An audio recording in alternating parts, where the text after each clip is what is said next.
Hello, boys and girls. Today we are going to be learning about the parts of a story. We're going to start our lesson off by watching a short video.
I love that video and I hope that you did too. The next thing that we're going to do is discuss the different parts of a story. We're going to take a look at the anchor chart. At the top you can see it says story elements. That means the parts of a story. The first part that we're going to look at are the characters.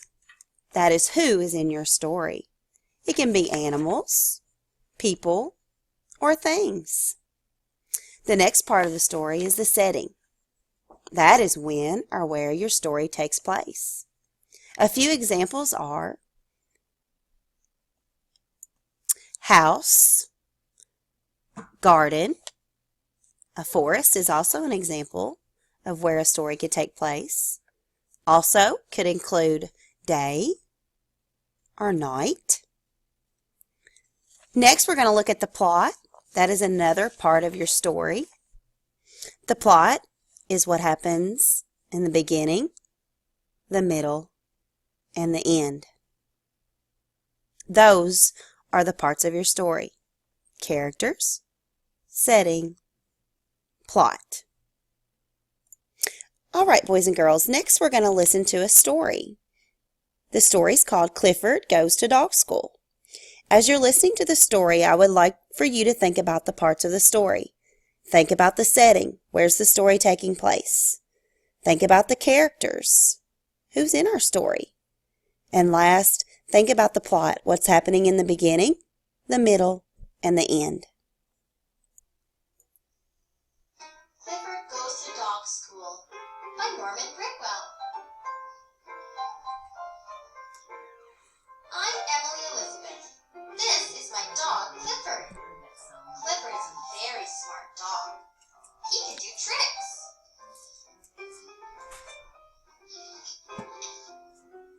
He can beg. He can shake hands.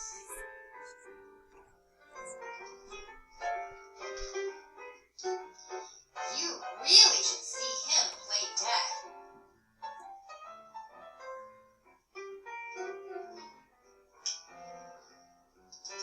He's good at that. I thought he was perfect, but my aunt didn't agree. She was a dog trainer. She said that no dog was perfect unless he had been to dog school like her dog, Sandy.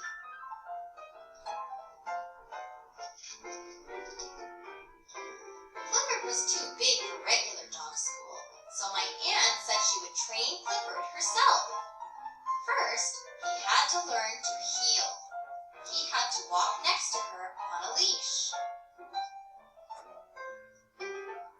leash was a little too short.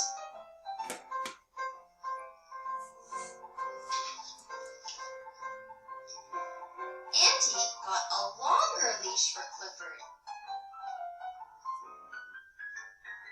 That leash was a little too long. Poor Auntie.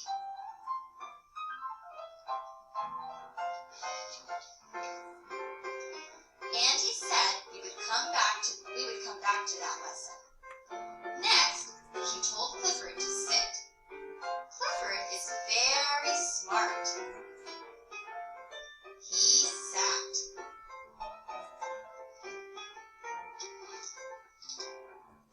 Luckily, Clifford didn't sit down really hard. The man wasn't hurt, just surprised. Auntie said that Clifford was pretty good at sitting. Now, he needed to learn how to stay. That meant not moving until he was told to move, no matter what happened.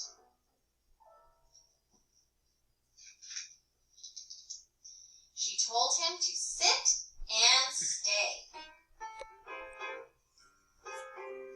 Auntie said she had some good books on dog training that I should see.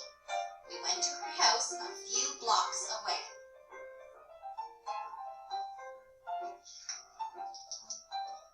She had so many good books about dogs. I love to read. I guess I was so busy reading, I forgot about Clifford. He was still sitting and staying.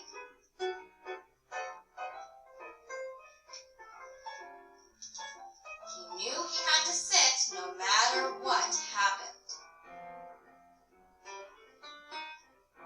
Sandy moved, but Clifford stayed.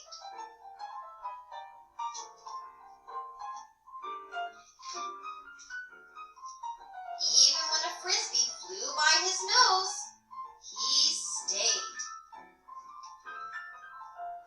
And Clifford loves to chase frisbees.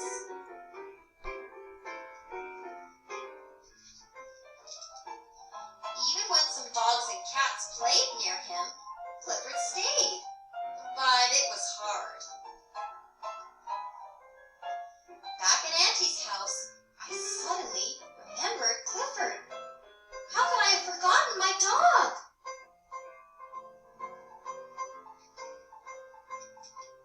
I ran back to Clifford as fast as I could. I wasn't very careful. I forgot to look both ways when I crossed the street.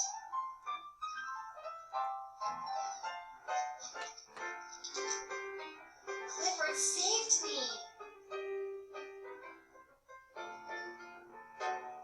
I guess Clifford will never be the best trained dog.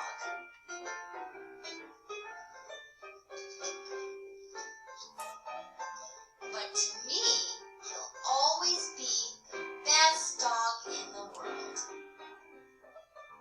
The end. I hope you enjoyed our Clifford story for today. Now we are going to look at our story map page. Please look at it with me. As you can see, story map is on the top, and there's a box. In that box, you need to write the title of our story, which is Clifford Goes to Dog School. Next, you are going to be filling out the setting, characters, and then the plot, the beginning, middle, and end. Please remember, as you're writing the beginning, middle, and end, to have a complete sentence in each box. Make sure your sentence starts with a capital letter, has spaces, and also punctuation. Don't forget to put your name at the top. Please do your best, as I know you will. Goodbye, boys and girls.